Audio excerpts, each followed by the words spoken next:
Hello friends, कसे आहात सर्व? राधाज डेली व्लॉग या आपल्या मराठी यूट्यूब चॅनलमध्ये तुमचं पुन्हा एकदा स्वागत आहे. असं खूपदा होतं की आपल्याला रोजची भाजी खाऊन कंटाळा आलेला असतो. तर आज आपण पाहणार आहोत बरबटीच्या डाळीची, याला चवडीची डाळ पण म्हणतात, त्याचे मुठे कसे करायचे, ते पारंपरिक पद्धतीने कसे करायचे तर ते बघणार. आधी डाळ भिजत घालून दिलेली आहे पाण्यामध्ये. नंतर त्यासोबत कढी ही तर हवीच.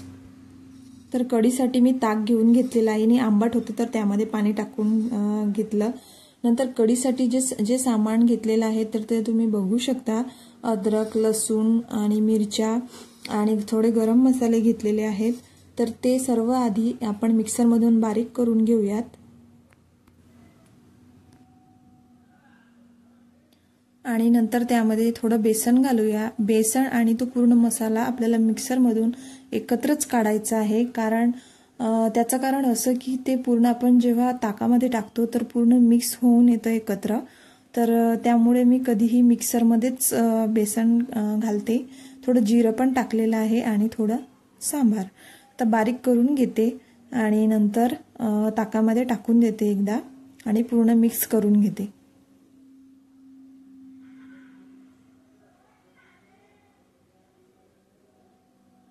नंतर त्यामध्येच आधीच आपण मीठ पण टाकून घेऊयात आणि पूर्णपणे मिक्स करून घेऊयात.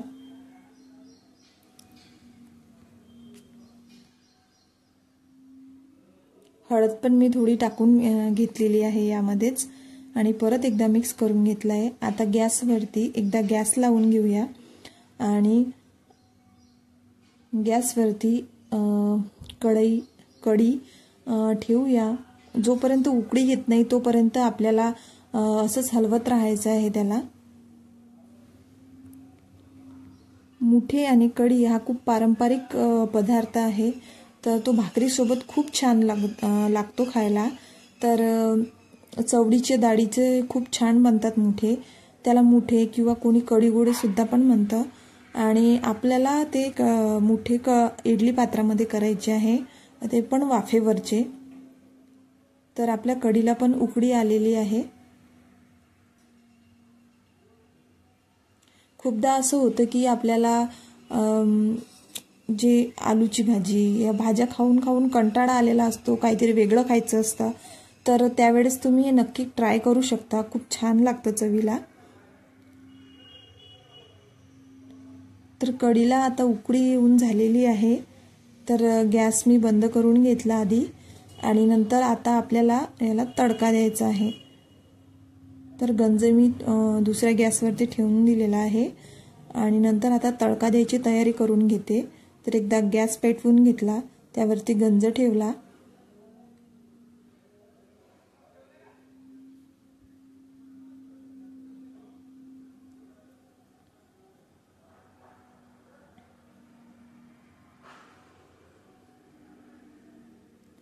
नंतर आता त्यामध्ये आपण तेल टाकून घेऊया. तर तेल अर्धी पोळी याला सफिशियंट होतं.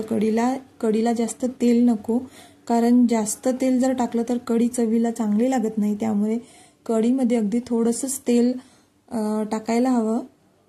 तर अर्धी पोळी तेल मी टाकलेलं आहे कढीला. आता गंज छान गरम झालेला आहे हे. तर त्यामध्ये आपण जिरं आणि मोहरी घालून घेऊया.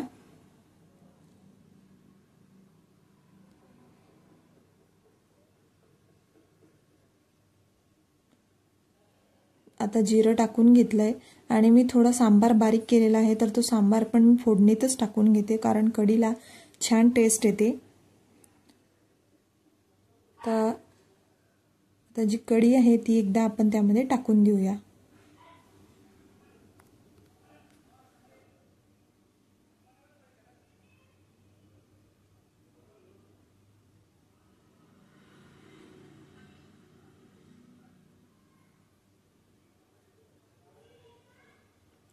तर आता कढीला तडका दिलेला आहे. आता छान मिक्स करून घेते एकदा. तर कढी आपली रेडी झालेली आहे. त्यावरती झाकण ठेवून दिलेलं आहे. तर आता ही आहे चिवईची भाजी. याला रानभाजी पण असे म्हणतो किंवा चिवची भाजी पण म्हणतो. तर याचेच मुठे आपल्याला करून घ्यायचे आहे. तर त्यापूर्वी आपण त्याला छान स्वच्छ धुवून घेऊयात. मी छान निसून घेतलेली होती आधीच, तर आता पाणी 2-3 पाण्याने छान स्वच्छ धुवून घेते, म्हणजे त्यामध्ये जे काही असेल माती किंवा काही कचरा वगैरे तर तो निघून जाईल.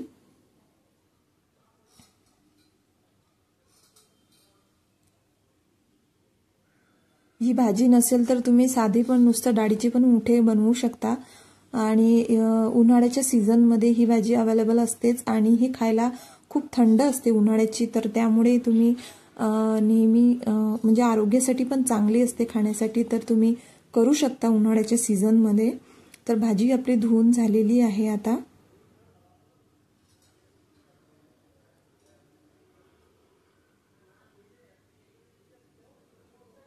याला कुठे चिवईची भाजी किंवा कुठे चिवची भाजी किंवा रानभाजी असे वेगवेगळ्या ठिकाणी वेगवेगळी नावे आहेत या भाजींची.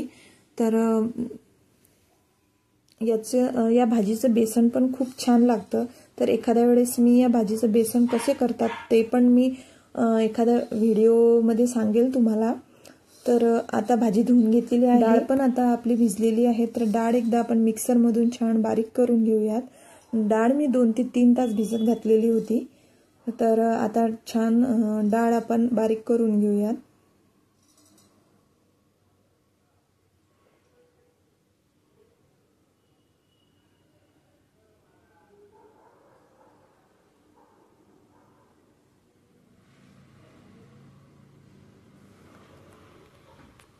तर डाळ आता आपली बारीक करून झालेली आहे. त्यामध्ये आपल्याला पेस्ट करून सर्व सामान टाकायचं आहे. त्यामध्ये जिरं, सोप, मिरच्या आणि लसूण मी घेतलेला आहे. मीठ पण त्यामध्येच घेतलेलं आहे बारीक करून. नंतर त्यासाठी मी बारीक कांदा साधारणतः 4 ते 5 बारीक कांदे घेतलेले आहे चिरून, आणि भाजी पण बारीक करून घेतलेली आहे. तर त्यामध्ये सर्व आता टाकून घेते. आधी चिवईची भाजी टाकून घेतलेली आहे. नंतर त्यावरती कांदा टाकून घेते.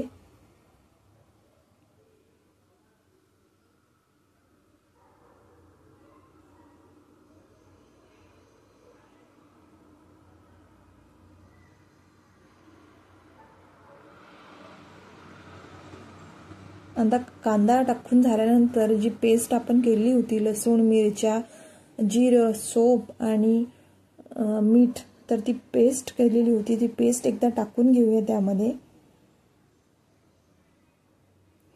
तर पेस्ट आपली टाकून झालेली आहे. तर त्यामध्ये थोडा मी ओवा पण टाकून घेते, यानी छान टेस्ट येते भाजीला. तर त्यामध्ये ओवा टाकून घेतलेला आहे. हळद टाकून घेते. मीठ ऑलरेडीच मी जेव्हा पेस्ट केली त्यामध्ये टाकलेलं होतं, तर मीठ टाकायची गरज नाही आहे पुन्हा. तर एकदा मिक्स करून घेते छान. तर हातानेच छान मिक्स होतं, तर त्यामुळे मी स्पूननं न मिक्स करता हातानेच मिक्स करते. तर हाताने छान मिक्स पण होतं.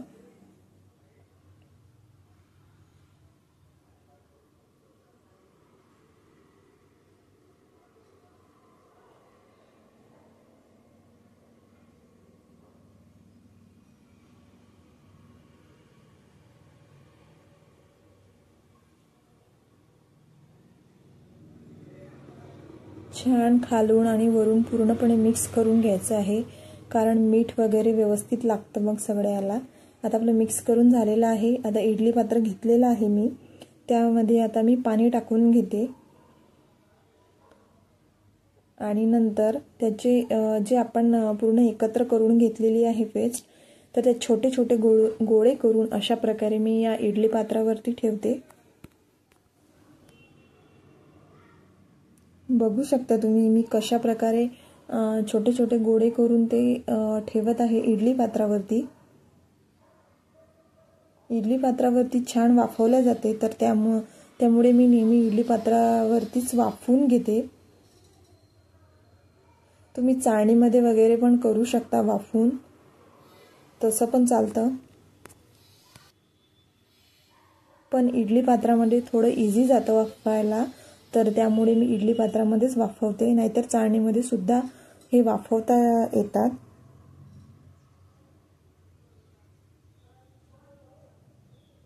बघू शकता. तर आता आपले सर्व मुठे ठेवून झालेले आहेत. तर एक राहिलेला आहे, त्याच्यामध्ये पण आता ठेवून घेऊया आपण.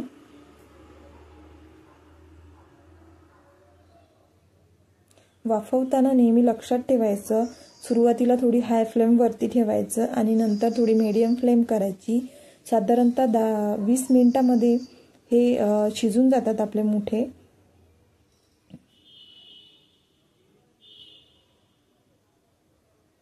तर आता मुठे ठेवून झालेले आहेत. झाकण लावून देते आणि एकदा गॅसवरती ठेवून देते.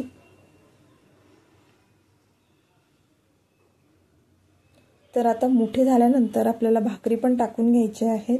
तर आता भाकर टाकायची तयारी करून घेते.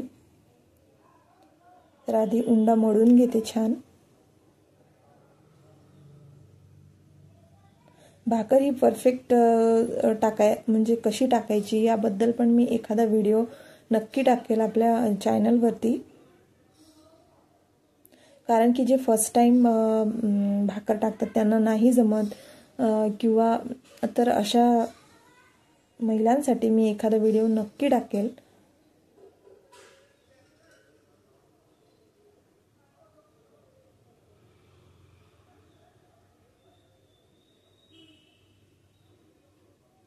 तर तुम्हाला कधी असा भाजीचा कंटाळा आला असेल खाऊन खाऊन, जे विकतच्या भाज्या असतात, तर तुम्ही ही भाजी नक्की एकदा ट्राय करून बघा घरी. नक्की सांगते सगळ्यांना खूप आवडेल. तर ही भाजी आपण पोळी सोबत पण खाऊ शकतो, पण भाकरीसोबत खूप छान लागते खायला. तर त्यामुळे मी आज भाकरीच केलेल्या आहे.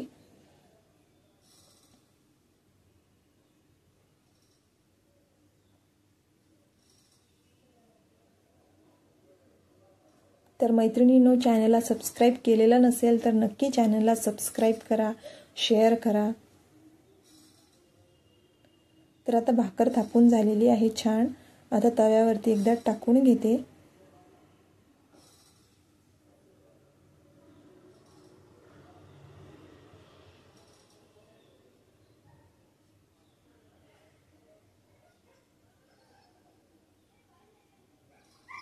परतून घेतली एका साईडनी. तवा जर गरम झालेला असेल छान तर आपली भाकर पण पटकन होऊन येते. काही वेळ नाही लागत भाकर व्हायला, फक्त तवा गरम व्हायला हवा लवकर.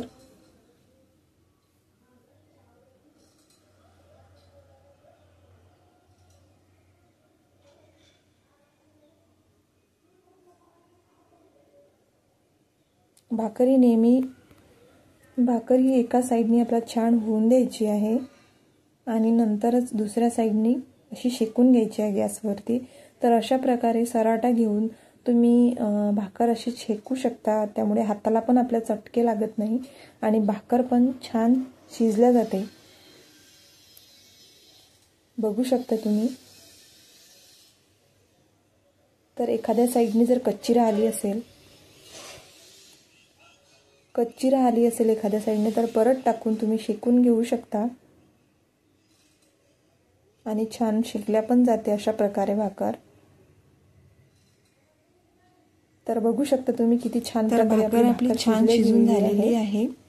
तर आता आपले मुठे पण झालेले आहे, बघू शकता तुम्ही. एकदा चेक करायचे असतील तर चेक पण करू शकता. एखादा चाकू किंवा काही पण त्यामध्ये असं घालून बघा. जर त्याला चिकटत नसेल तर समजून घ्यायचं की आपले मुठे झालेले आहे. तर बघू शकता तुम्ही अशा प्रकारचे दिसतात. आणि हा पारंपरिक पदार्थ तुम्ही नक्की ट्राय करा. तर या सर्व जेवायला आज आहे कढी.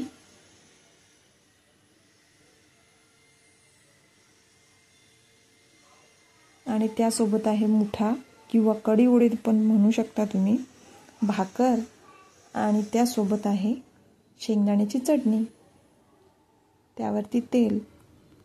तर व्हिडिओ जर आवडला असेल तर चॅनलला नक्की लाईक, शेअर आणि सबस्क्राईब करायला विसरू नका. आणि असे जर व्हिडिओ पाहायचे असतील तर चॅनलला नक्की सबस्क्राईब करा. भेटूया आणखी अशाच एका नवीन व्हिडिओमध्ये. तोपर्यंत स्वस्थ रहा, आनंदी रहा. धन्यवाद.